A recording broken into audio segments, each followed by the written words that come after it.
All right. So we are in the God's plan of redemption, his overall scheme of redemption. And last week we talked about the book of Joshua. And overall, Joshua is it's a pretty positive book. One of the things that I love about Joshua, I don't remember, did I even show this slide last week with the little connecting lines? I'm feeling like I didn't, but if I did, you could just disregard the next 45 seconds. Well, we talked about the promises to Abraham, and so far in the whole narrative of the Bible, we've seen two of the three promises fulfilled. We looked at Joshua last week and we read the passage where it says, not one of the good promises that God made to the people of Israel failed. And they conquer the land, they are in the land. And so we saw where God addressed them as a nation at Mount Sinai. They became a great nation in Egypt, but God first addresses them as a nation at Mount Sinai. And now they are in the land that God has promised them. And Joshua, at the end of his life, we talked about in Joshua 24 last week, he gives them that charge that many of us might have. I can't remember what it's called, not stenciled, but cross-stitched over a mantle or a doorway in your house. As for me and my house, we'll serve the Lord. Choose this day whom you'll serve. And everybody says, okay, yeah, we're going to serve the Lord. This is what we're going to do. But we pointed out how in Joshua 24, Joshua even told them, get rid of the idols that you have today. Even then, when God had done all these victories for them, the problem of sin was alive and well. But again, overall, Joshua's a pretty positive book. Overall, it's like, this is what it looks like to respond to God's grace and faith. And I told you to hold on to that and savor that, because we're going to do Judges today. And man, you want to talk about a dark time in Israel's history. This is just, some of it's hard for me to even read and wrap my mind around. Mike Byers and I were talking last week, just in our daily Bible reads. I think we both finished Judges at the same time and getting into 1 Samuel. And it really is. It's like, man, what am I reading right now? This is real stuff that real people did. This is craziness.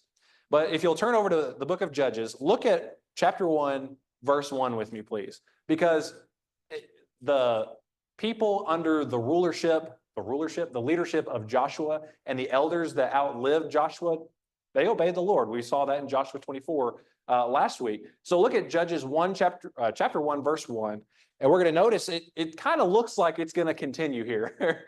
Look at chapter 1, verse 1. It came about after the death of Joshua that the sons of Israel inquired of the Lord, saying, who shall go up first for us against the Canaanites to fight against them? And so I just think it's really important that the first verse in the book of Judges, you see the people after the death of Joshua, they are inquiring of the Lord. And so that seems like a really good thing for them to do. And it was a good thing for them to do. Spoiler alert, God gives them all kinds of victories in Judges chapter 1. And it's because they inquired of the Lord, they followed what the Lord told them to do, and God gave them the victory. This is very similar to what we read in Joshua, is it not? Like several things in the conquest. But look with me at chapter 1. Look down at verse 27, please. Verse 27. We're going to see pretty quickly we have a problem. So look down at verse 27. And we're just going to read down to the end of the chapter together here, okay? So verse 27. But Manasseh did not take possession of Beth-shean and its villages, or Tanakh and its villages, or the inhabitants of Dor and its villages, or the inhabitants of Ibleam and its villages, or the inhabitants of Megiddo and its villages. So the Canaanites persisted in living in that land. It came about when Israel became strong. Think about this, verse 28. When Israel became strong, that they put the Canaanites to forced labor, but they did not drive them out completely. Ephraim did not drive out the Canaanites who were living in Gezer, so the Canaanites lived in Gezer among them. Zebulun did not drive out the inhabitants of Kitron or the inhabitants of Nahalal, so the Canaanites lived among them and became subject to forced labor. Asher did not drive out the inhabitants of Acco or the inhabitants of Sidon or Alab or Akzib or Helba or Aphik or Rehob. So the Asherites lived among the Canaanites, the inhabitants of the land, for they did not drive them out. Naphtali did not drive out the inhabitants of Bethshemesh or the inhabitants of Beth-Anath, but lived among the Canaanites, the inhabitants of the land, and the inhabitants of Bethshemesh and Beth-Anath became forced labor for them. Then the Amorites forced the sons of Dan into the hill country, for they did not allow them to come down to the valley. Yet the Amorites persisted in living in Mount Heres, in Aijalon, in the Shaalbim. But when the power of the house of Joseph grew strong, they became forced labor. The border of the Amorites ran from the ascent of Akrabim, from Selah and upward. So what's the whole point in reading all those verses at the end of Judges chapter 1? What does that tell us? Yeah, they didn't fully obey God because God told them, you wipe these people out, or do you remember what it was that he said would happen to them? Very similar to Solomon later on. He said, if you leave these people here, they are going to become a stumbling block to you. They're going to persuade you to follow their gods. You're going to intermarry with them, and all kinds of bad things are going to come from that. So, where it started out in Judges 1, verse 1, that they inquire of the Lord, God gives them victory after victory after victory. I want us to notice what it says in verse 28. This is sort of a small detail that I think is really important. It came about when Israel became strong. Israel became strong. So it's so interesting to me that now Israel is apparently more numerous and strong militarily. Is militarily even a word? In military might. They are strong, and that's when they don't wipe out the people. And so it's possible that instead of when they're weaker than these nations and they don't have the fortified cities, but they know God is on their side and they're responding in faith and taking these people out by God's faith, by God's power through faith, now they're relying on themselves and maybe they're taking their own way. Hey, let's make them forced labor instead of wiping them out. Maybe we could use this to our advantage here, and the human part of me understands that. It's like, hey, we want to build buildings. Let's take these people and make them do it. But that's not what God told them to do. So when they're at their strongest militarily, I think that's a word. Somebody nodded earlier. Yeah, thank you. Appreciate that. Militarily, when they're at their strongest, they trust in themselves and don't follow what God told them to do, which is exactly the same thing that happened in Genesis chapter 3. There's the choice between choosing God in obedient faith and choosing your own way. And then the consequences of Genesis 3:6 are exactly the same here. All kinds of bad things are going to happen to them. Craziness. Any thoughts or anything so far? I mean, that's just Judges chapter 1. Any thoughts? Looks like they like the forced labor side. Mm-hmm. And then I've asked you some questions about Leviticus.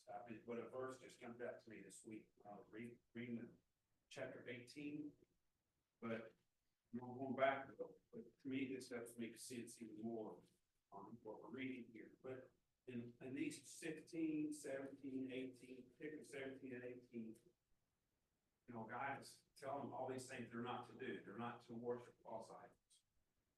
And then 18 is a whole chapter on immorality. You would read it, just be disgusted about immorality in there. Mm-hmm. And then what comes out to me is, let's see, verse 24 and 25. That's Leviticus 18, 24 and 25. Mm-hmm. And you may refer to that, we do some of this Leviticus, but I'll just read it. Do not defile yourselves by any of these things, for by all these, the nations which I am casting out before you have become defiled. The land has become defiled. It even ends that the land will spew out its inhabitants. Mm-hmm. And that's what God had expected to happen. But I guess my point was that they had removed God, and that's how wicked they became. Mm-hmm. Completely wicked. They knew nothing about really God. They heard it. Mm-hmm. They didn't know anything about it. But that gives a little more to me when particularly 3:18 and just look at the activity that they were involved in. God warns them about it. It tells you how to pray. Yeah. So you could talk about it. But that verse stuck out. Yeah, absolutely. And that's such a good passage to bring up because Leviticus 18 seems like a dummy chapter almost. Like when you're reading through it, it's like, don't look at the nakedness of your father. Don't look at the nakedness of your sister. Like all of these things. And the reason for it is the verse that you brought up. All of the nations are doing these deplorable, terrible things. It's not like they're happy rainbows and everybody loves each other over here. They were doing evil things. And God said, don't be like them. And if you leave them in the land, they're going to affect you. And that's exactly what happened. I'm really glad you brought up that passage. And we talked about last week how in Deuteronomy 20, I believe it's verse 20, somebody can check me on that. But the first thing they were to do when they came into the land was to offer peace. And, they could take people as forced labor. It's not that they were forced labor that was a problem. They would offer peace, and the terms of surrender were, you're going to do what we say, and basically you're going to serve our God because there is only one God. But then if they reject that, wipe them out because you are not going to have that, to give a New Testament metaphor, simile here, is you're not going to let that leaven among you and let it spread to you, even though that's exactly what we know happens. So yeah, really, thank you for bringing that up. Okay, any thoughts or anything on that? Okay. Well, probably one of the most well-known verses that we probably know in the book of Judges is in chapter 2. So in chapter 2, look at verse 10 with me, please. Chapter 2, verse 10. I'm pretty sure that back in our little library back there, we have books that are titled with this. Maybe you've used this in a Bible class or something. But in Judges 2, in verse 10, all that generation also were gathered to their fathers, and there arose another generation after them who did not know the Lord, nor yet the work which he had done for Israel. So that's what this big problem is leading to. There came a generation that didn't know the Lord, didn't know all of the amazing things that God had done for them, and that's going to cause them to just go into this cycle. And exactly what God said would happen, as we looked at Numbers and Leviticus and Deuteronomy, especially Deuteronomy, where Moses lays out, this is what's going to happen to you if you're unfaithful. I mean, that's almost an itemized list that you can go through Israel's history, and yeah, that stuff did happen. The blessings and the curses and those things did happen. And so that's where we sort of see this toilet bowl cycle. I know it's kind of a crude thing, but like it doesn't just go in a cycle around and around, but it like gets worse and worse and worse as we go through the book of Judges. And the cycle is sort of that Israel serves the Lord, they fall into sin and idolatry, they're enslaved, Israel cries out to the Lord, God raises up a judge, Israel's delivered, and then they serve the Lord again until they don't. And what I love about that cycle, you've probably seen that in books or on PowerPoints and stuff. What I love about that cycle is it comes straight out of this chapter. So in Judges 2, let's read verses 11 through 23 together. Judges 2, verses 11 all the way to the end of the chapter. And you can just picture this cycle. It's almost a summary statement of what you're about to read in the book of Judges over and over and over again. So Judges 2, let's look at verse 11, please. Then the sons of Israel did evil in the sight of the Lord and served the Baals. They forsook the Lord, the God of their fathers, who had brought them out of the land of Egypt, and followed other gods from among the gods of the peoples who were around them, and bowed themselves down to them. Thus they provoked the Lord to anger. So they forsook the Lord and served Baal and the Ashtaroth. The anger of the Lord burned against Israel, and he gave them into the hands of plunderers who plundered them, and he sold them into the hands of their enemies around them, so that they could no longer stand before their enemies. Wherever they went, the hand of the Lord was against them for evil, as the Lord had spoken, and as the Lord had sworn to them, so that they were severely distressed. Then the Lord raised up judges who delivered them from the hands of those who plundered them. Yet they did not listen to their judges, for they played the harlot after other gods and bowed themselves down to them. They turned aside quickly from the way in which their fathers had walked in obeying the commandment of the Lord. They did not do as their fathers. When the Lord raised up judges for them, the Lord was with the judge and delivered them from the hand of their enemies all the days of the judge. For the Lord was moved to pity by their groaning because of those who oppressed and afflicted them. What a wonderful verse there, verse 18. Verse 19, but it came about when that judge died that they would turn back and act more corruptly than their fathers. In following other gods to serve them and bow down to them, they did not abandon their practices or their stubborn ways. So the anger of the Lord burned against Israel. And he said, because this nation has transgressed my covenant, which I commanded their fathers, and has not listened to my voice, I also will no longer drive out before them any of the nations which Joshua left when he died, in order to test Israel by them, whether they will keep the way of the Lord to walk in it as their fathers did or not. So the Lord allowed those nations to remain, not driving them out quickly, and he did not give them into the hand of Joshua. So man, I mean, we just see this cycle repeats itself just again and again. And this is sort of the format for how that happens. I think verse 19 is really important there, especially because I mentioned the toilet bowl and it gets worse and worse each cycle. Because in verse 19, it says, when that judge would die, they would turn back and act more corruptly than their father. So they would be even worse. And I think as we summarize some of these things in Judges, we will absolutely see that. I can't help, I keep looking at you, Mike, because I know we talked about it. Man, those last couple chapters are bad. It's just rough. And so that's just what happens over and over again. And even in these verses that we looked at, the word deliverer or deliverer shows up a couple of times. That's sort of a theme throughout the book of Judges. These judges that God raises up would deliver Israel, and Israel was looking for a deliverer, and God would be their deliverer, and then they turn their back on him again and again. Any thoughts or anything on this cycle that we see from Judges 2? Okay. Well, what we see here is, like we've been trying to do this entire time, is point this back to the overall scheme and everything. This is it's just the garden, is what this is. It's choosing your own way instead of choosing God's way, and observing and experiencing the consequences of not choosing God's way and choosing your own way. And that's just what we see here. Let's see. One of the things that just screams out to us in this book, because again, we're trying to look at the broad view of these books and how everything relates, is these people are looking for a deliverer over and over and over again. And God is their deliverer over and over and over again. But even among these judges that we look at, can you think of any characteristics or anything about some of the judges that we read about where even the deliverer that God raises up for the people is not the solution to the problem of sin? Anybody think of any examples?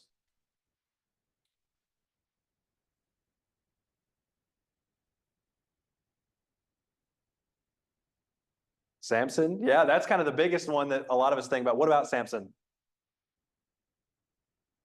Where do you start, right? Yeah, he was a womanizer. He was supposed to be a Nazarite from his birth. I mean, we see him breaking his vows over and over again, touching the dead carcass of a lion, killing people and touching their bodies, touching the jawbone of all kinds of stuff just with that. I mean, what else about Samson? He did what he wanted. Yeah, and he's a deliverer that God raised up. Yeah, absolutely. Let's see, another one, Gideon. An example is Gideon. I mean, overall, if you were to talk about Gideon, usually what we focus on is, okay, Gideon was maybe a little, I don't know the right way to say this, maybe a little anxious about what God had in store for him and asked for all these signs and kind of put God to the test in that way. God doesn't rebuke him for that, by the way, which is interesting. But let's take a look at it because I want to point this out. With Gideon, let's see. Look down at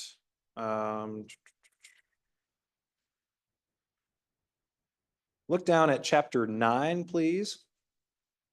Chapter 9.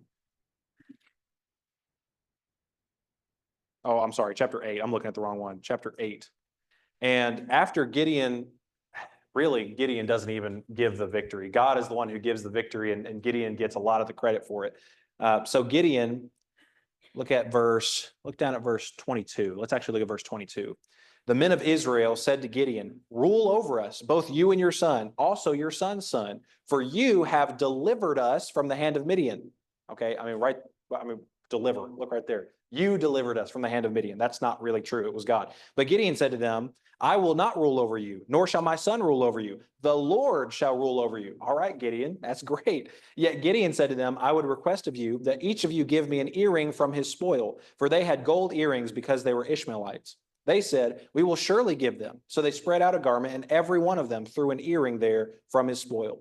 The weight of the gold earrings that he requested was 1,700 shekels of gold, besides the crescent ornaments and the pendants and the purple robes which were on the kings of Midian, and besides the neckbands that were on the camels' necks.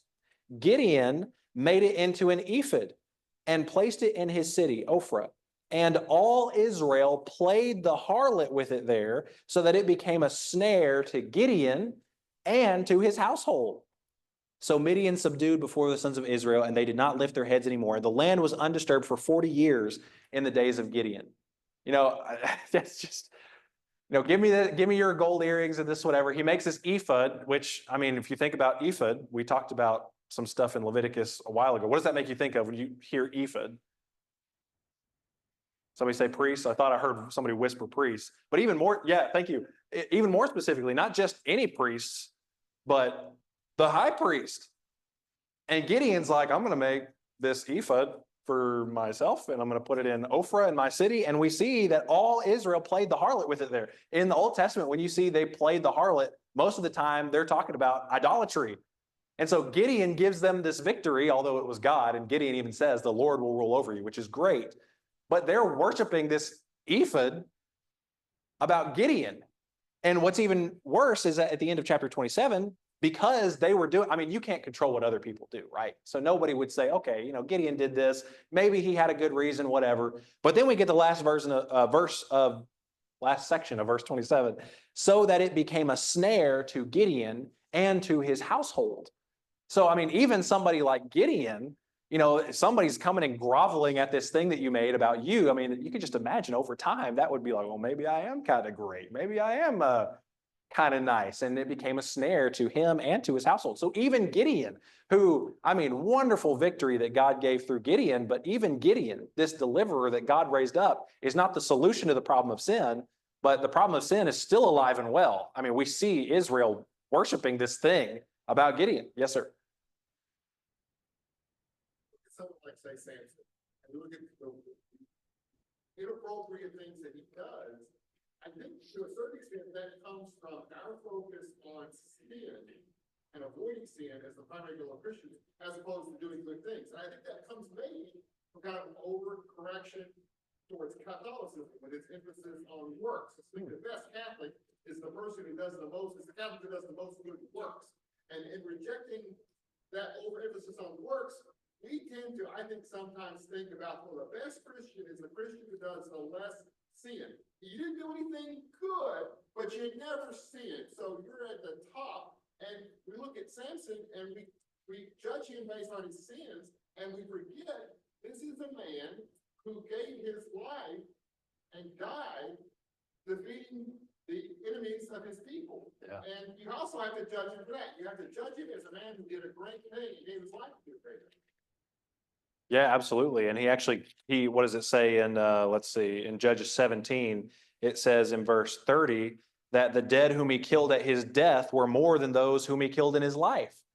Yeah. And so I'm really glad that you pointed that out, because I might be emphasizing something that I don't intend to, is God is using these people to deliver Israel. That is a fact, point blank, great. God raised these people up. It's not like they had, I'm going to pull myself up by the bootstraps to save Israel. God raised these deliverers up. But at the same time, the problem of sin that we see throughout the entire biblical narrative is alive and well, even in these deliverers. And so it seems like Israel is crying out for a deliverer again and again, but the perfect one's not there yet. Yeah. To make sure we understand, these are not like Judases. These are not like people who were doing their best to be wicked, and God, in his infinite wisdom, used that wickedness for his purposes. These were flawed people, but Samson was a man, who wanted to serve God and wanted to serve the people of God, and did, and gave his life to it. Yeah, and God even speaks to some of them directly. We see the angel of the Lord, who is treated a little bit differently than just some other angel, and talks to them directly. So yeah, absolutely. And what you mentioned is so important too, because one of the things that we want to connect with all of these things is that even these big heroes of faith are just people. Like, I dislike in Hebrews 11, which we've been going to time and time again, we're going to again, but sometimes we call this is the Hall of Fame of faith, or we say these are the superstars of faith. It's like, it has nothing to do with these people. That entire chapter is all about, because their faith was in God. It's not about them. It's all about their faith in God. And God is the one who did all these amazing things.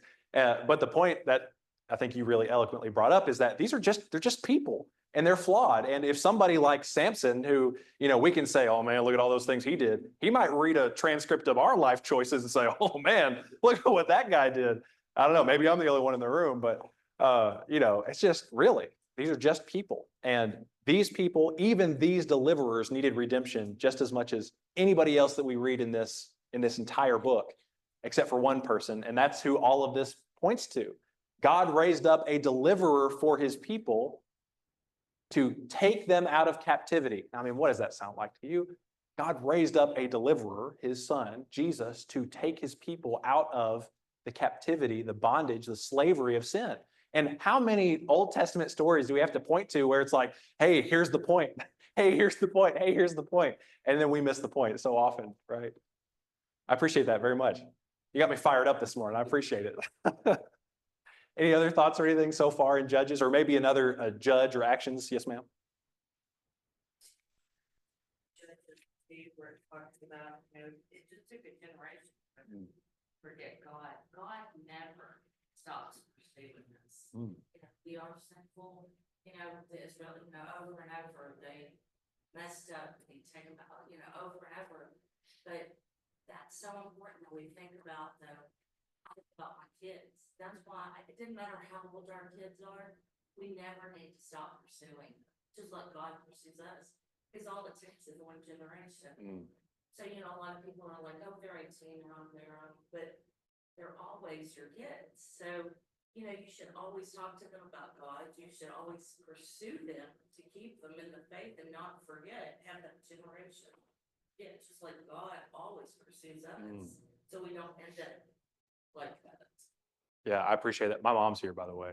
So I don't know if she's amening back there, but I'm kind of afraid to look at her. You might be mad at me. One of the things I love that you said from Judges 2 is in verse 18. And these statements are everywhere. They're everywhere throughout the Judges. They're throughout the entire narrative of Scripture. But verse 18 of Judges 2, when the Lord raised up judges for them, the Lord was with that judge, delivered them from the hand of their enemies all the day of that judge. This last line, it really blows my mind, especially as we read some of the things that people were doing later on. The Lord was moved to pity by their groaning because of those who oppressed and afflicted them. I think sometimes we forget that God is our Father. And, when your kid is suffering, no matter how old they are, that's your kid, that's your baby. And that's kind of the way that God views these people. Talk about the hero's faith and how it's actually God who has all the power. When you look at Samson, that's the thing right before he dies, right? He says, "Oh Lord God, please remember me and please strengthen me just this time, oh God, that I may once hear things of the Philistines for my two eyes." And it's God that does that even there. Yeah, absolutely. Comes to God, even he really, really needs it. He knows that. He turns to God for that strength, and God delivers that strength. Yeah, I appreciate that. It's funny, in Bible classes, and usually if you look up paintings and stuff of Samson, he is just yoked. He is jacked, right? We don't have it recorded anywhere that he was super muscular or anything. So it's possible that he was just a normal looking guy. I mean, we don't know. I mean, maybe he was yoked, but who knows? So maybe he was just a normal looking guy, and that would even speak to God's power even more. Here's this, I don't know, here's this normal looking guy, and he's demolishing everybody. So yeah, absolutely. Any other thoughts or anything on Judges? So, yes, ma'am.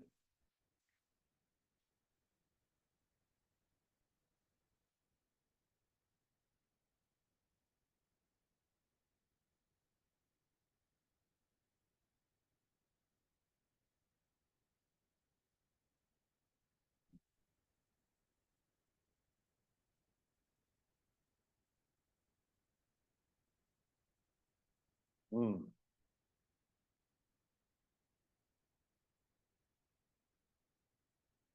yeah. Yeah, that's one that it just breaks my heart. Let's see, what chapter is that? Is that in 11? Okay, yeah, so in chapter 11, in let's see, 30 and 31, verses 30 and 31, Jephthah is the judge that God raised. God raised this judge, raised this deliverer for the people.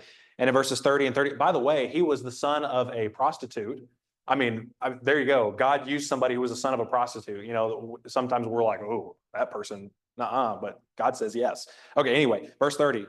Jephthah made a vow to the Lord and said, "If you will indeed give the sons of Ammon into my hand, then it shall be that whatever comes out of the doors of my house to meet me when I return in peace from the sons of Ammon, it shall be the Lord's, and I will offer it up as a burnt offering." And verse 32, the Lord gives them into his hand. Verse 33, there's a very great slaughter. But then verse 34, when Jephthah came to his house at Mizpah, behold, his daughter was coming out to meet him with tambourines and with dancing. Now she was his one and only child. Besides her, he had no son or daughter.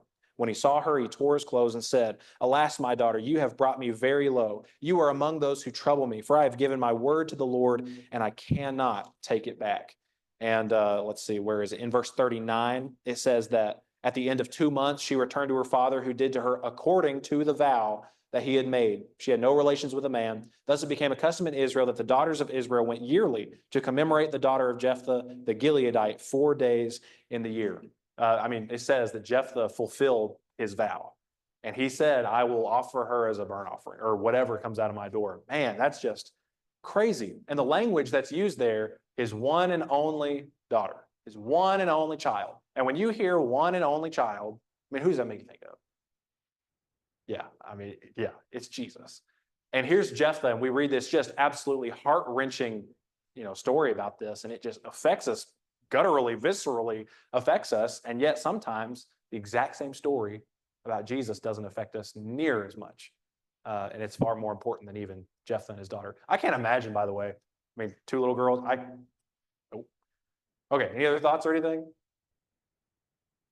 Okay, so the cycle continues in Judges over and over again. God delivers them whenever they call out to him, and he has compassion on them and delivers them, but then they return back to their ways. We saw in chapter 2 where their stubborn ways, they continued in their stubborn ways, even after the judge would die. But Judges 17 through 21, I mean, they really, we talked about the toilet bowl. This is like the end of the toilet bowl. It is just, these are some hard chapters to read through. The sin and unrighteousness in the days of the judges. In Judges 17, we see idolatrous practices are commonplace. And we see that Levites, there's a specific Levite who is sort of the priest over someone's individual shrine and place of worship, which big no-no. We talked about the tabernacle for a while. You don't do that. In Judges 18, we see where the Danites still hadn't taken control of their rightful inheritance of the land, and they actually steal the guy in chapter 17's idols, and they steal the Levite. They're like, hey, we'll take all this stuff. We'll pay you better. You can be for the whole nation. Isn't it better for you to serve us, a whole clan of families, and instead of just this one family? So you come with us. We'll pay you good. He's like, all right. I'm trying to remember where it is. Let's see. Where is it? There's a spot where the Levite, he goes gladly. Yeah, look at verse 20, chapter 18, verse 20. So the Danites, they're saying, hey, why don't you come in our entire tribe? Like, you can be the priest of our entire tribe. Won't that be great? Look at verse 20. The priest's heart was glad. He's a Levite. He should know better than this. The priest's heart was glad. He took the ephod and the household idols, the graven image, and went among the people. And man, just exactly the opposite of what God had told them to do. And his heart was glad. He's like, I'm about to get paid. This is going to be great. I'm going to have a great life here. In Judges 19, Judges 19 is a rough one for me. A Levite, okay, so another Levite has a concubine, and they travel to Gibeah of Benjamin, and it's basically the repeat of Sodom and Gomorrah in chapter 19. Let's see, look with me at Judges 19, look at verse 22. 22. So the Levite and his concubine are in Gibeah, and this old man's like, don't stay out here. Don't stay out in the public street. Please come to my house, which is a lot like Lot, Sodom and Gomorrah, when the two angels were there. Okay, look at verse 22. While they were celebrating, behold, the men of the city, certain worthless fellows, surrounded the house, pounding the door, and they spoke to the owner of the house, the old man, saying, bring out the man who came into your house, that we may have relations with him. Then the man, the owner of the house, went out to them and said to them, no, my fellows, please do not act so wickedly. Since this man has come into my house, do not commit this act of folly. Here is my virgin daughter and his concubine. Please let me bring them out to you, that you may ravish them and do to them whatever you wish. But do not commit such an act of folly against this man. But the men would not listen. So the man seized his concubine and brought her out to them, and they raped her and abused her all night until morning. Then let her go at the approach of dawn. As the day began to dawn, the woman came and fell down at the doorway of the man's house where her master was until full daylight. When her master arose in the morning, opened the doors of the house and went out to go his way, behold, his concubine was lying at the doorway of the house, and her hands on the threshold. He said to her, get up and let us go. But there was no answer. Then he placed her on the donkey, and the man arose and went to his home. When he entered his house, he took a knife and laid hold of his concubine and cut her into 12 pieces, limb by limb, and sent her throughout the territory of Israel. All who saw it said, nothing like this ever happened or been seen from the day when the sons of Israel came up from the land of Egypt to this day. Consider it, take counsel, and speak up. I see some faces already, and I appreciate it, because that's disgusting. This is a messed up situation. And it really is. If you just think about how many things line up with Sodom and Gomorrah in this passage, like Israelites are just as bad as Sodom and Gomorrah, and God wiped them out, obliterated them, and they are just as bad. They have no moral ground or a high horse to sit on. They're just as bad. Man, I mean, it's a heartbreaking thing to read about. I mean, this woman is raped all night, and it says her hands are on the doorway. It's almost like she's reaching out. Maybe she thinks she's finally safe, and she's murdered by being raped all night long. Unbelievable, right? I mean, unbelievable stuff. And gets cut up, and they send out the parts to all the people, and they gather together. And in chapter 20, we see this civil war that happens in Judges chapter 20, and brothers are fighting against brothers. And I mean, thankfully, part of this is righteous anger, I would say. They're like, oh, this is a terrible thing. They shouldn't have done that. And let's kill them for it, which, okay, that's great. But then, just trying to think about some of this stuff is, oh man, it's so hard to read. But after this civil war, they're like, okay, what are we going to do about this? We can't wipe out an entire tribe. So we got to have wives for these people. So why don't you just go wait over there and steal those people's daughters and give them to them as wives? So, okay, here's something that might have been a good thing for them to do, turns into a bad thing. They're going their own way. It's dark and it's terrible. Evil stuff going on in the time of the judges. Any thoughts about that? I've been talking a lot. Yes, sir. All these problems result in people trying to solve problems themselves. Which you referred to in that very first chapter. They said, they went to God, what are we supposed to do? But, all the way through this story we're on right now, they're coming up with a solution. Like, all right, we're going to go attack that tribe. Now we've got to fix this other problem that's created by telling them to go get the wives. And if they would just look to God for the answer instead of taking it in their own. Yeah, absolutely. And it's the same problem of Genesis 3. They're choosing their own way and they're dealing with the consequences versus choosing God's way and being blessed. We see this, I guess all throughout the Old Testament, you see that same thing. You got Saul, he's waiting for the Samuel to come and sacrifice. Yeah. Hey, hold on to that. We're going to get there. So you got that issue, and there's just lots of things. Same thing. I got to take matters in my own hands instead of trusting God. Yeah, absolutely. Yeah. And I think too, for us as Americans, like I love reading the pioneer stories. Like, man, those people were just rugged and rough and they made it happen. They made it work. Terrible winters, plagues, or whatever. They made it work. And it's kind of like, man, we probably shouldn't have that sentiment as much. Yeah, it's cool and stuff, but like we really got to rely on God because we start going down that road, we're going to have some problems. Yeah. Any other thoughts or comments? Okay. Well, I think with all of this evil that's going on and defying God and having no faith in him, there are two phrases. Look at chapter 17, please, and look at verse 6. Chapter 17 and verse 6. This is another, or these are pretty well-known passages when we talk about the judges, but they're so important because it's foreshadowing, leading us to what's going to happen next, especially. But in chapter 17, verse 6, in those days, there was no king in Israel. Every man did what was right in his own eyes. And then over in chapter 21, we're going to see the same statement made in verse 25, the very last verse of the book of Judges, Judges 21, and in verse 25.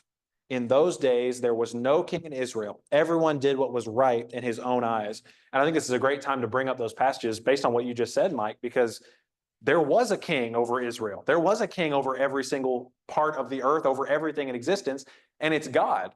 They just didn't acknowledge him as their king. And so there was no king in Israel because they wouldn't acknowledge God. They did what was right in their own eyes, and that's exactly like what you said. That's what led them to these points, to get worse and worse and worse. The things that in Deuteronomy, I can't remember what chapter, I want to say 6 or 7 right now, but in Deuteronomy, we talked about the blessings and the curses and how all of the commands and instructions and statutes and ordinances that God had given to them were for their good. They were for their good, not just physically, but in every way you could think of, it was for their good. So when they take things in their own hands, it leads to stuff like this. So any thoughts on any of that? Yes, sir. Maybe. So a lot of times, it's made that, I think it's just great that we're addressing some of the stuff that and stay away from. So seems very consistent. Maybe from service, this kind of stuff that I that love the love of God.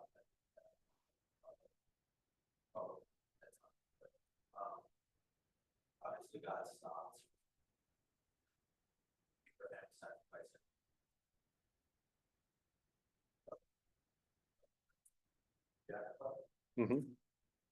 Goes through it.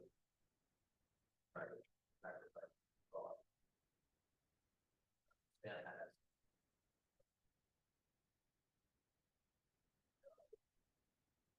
that God did that. And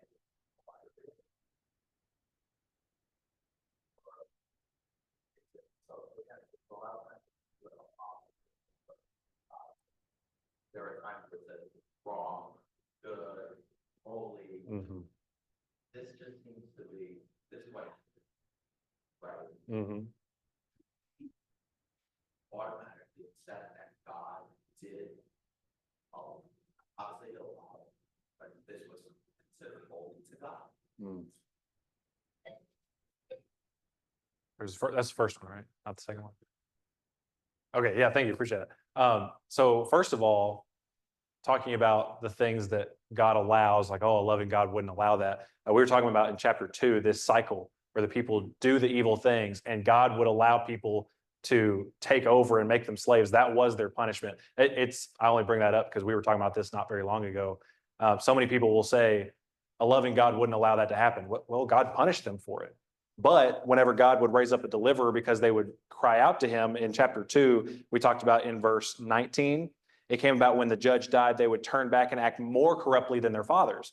So the problem wasn't with God not punishing his people. It was with the people not leaving the things that were bad and actually going worse and worse and worse over time. I just thought that was important from that whole thing. When we talk about Jephthah, just straight up from what it says, there are many accounts that we've even read about so far where an event is described and there's no judgment in the scripture that says this was a good thing, this was a bad thing. But just from what we know about God and what we know about his character from everything the scriptures say, we know that was bad. Just like we were talking earlier about the judges' personal lives, things that they did, those things were bad, but maybe you don't even read, like Samson, for example. We talked about him breaking the Nazirite vow and all kinds of things. It doesn't explicitly say that was wrong. He shouldn't have touched that carcass or anything like that. But we just have to put everything together from what we know about God to know that that's not the case. When it comes to human sacrifice specifically, over in Isaiah, and I think Jeremiah, is it in Jeremiah too? I'm pretty sure it's in Jeremiah, where God specifically tells the nation of Israel, he says, you have done things that never came into my mind by offering your children to Molech or these false gods of the land. That was something that never came into my mind. And sometimes people will say, well, what about Abraham? He told him to sacrifice his son. Well, he didn't. That's kind of the point of the thing. He was willing to, but then God would never have accepted that. But over and over again, they're playing the harlot. We actually read that in Judges this morning as well. Played the harlot with false gods, and one of their false worship practices was sacrificing children. God never accepted it. But it is fascinating how so many passages in the scriptures, it's just a recording of what happened. And we have to piece together from what God says in other places if it was acceptable or not. I have a really hard time saying that God would accept a human sacrifice as holy, personally. Yeah. Also, actually, we need to look at Hebrews 11 here in just a second, because we're going to see Jephthah's name is mentioned. Jephthah's name is mentioned in the Hall of Fame of Faith. You heard me what I said earlier about that. Yes, ma'am.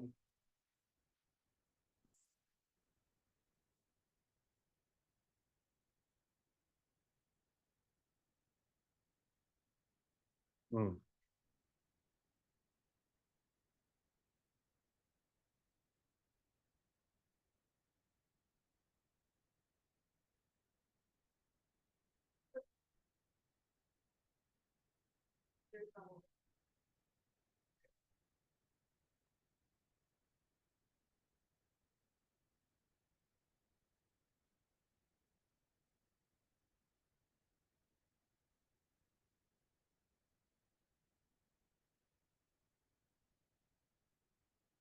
Yeah, what's fascinating about that too is the sadness there was among the other women who had never gotten married and were able to have children, which is which actually there's a whole argument that Jephthah didn't actually sacrifice. I don't want to get into the weeds here, but that Jephthah didn't actually sacrifice her and just kept her a perpetual virgin. And so she never got married her whole life. And I'm kind of like, you really think that, a nation of people would celebrate every year this thing just because some girl didn't get married? That sounds kind of rude, and it is, but yeah, I mean, it was a very bad thing. But it's fascinating to me that the people didn't mourn because of the child sacrifice that Jephthah did. They mourned because she never knew a man.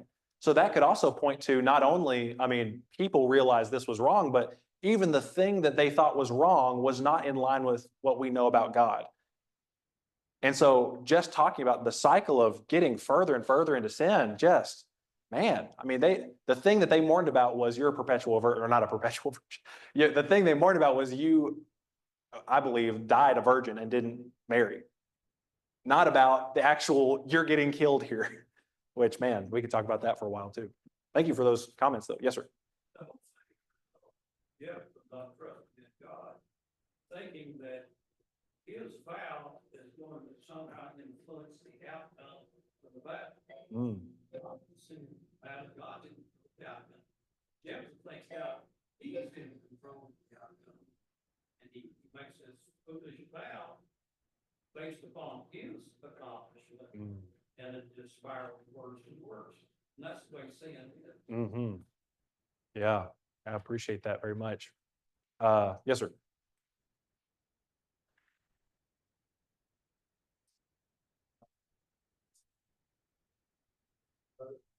Sacrifice.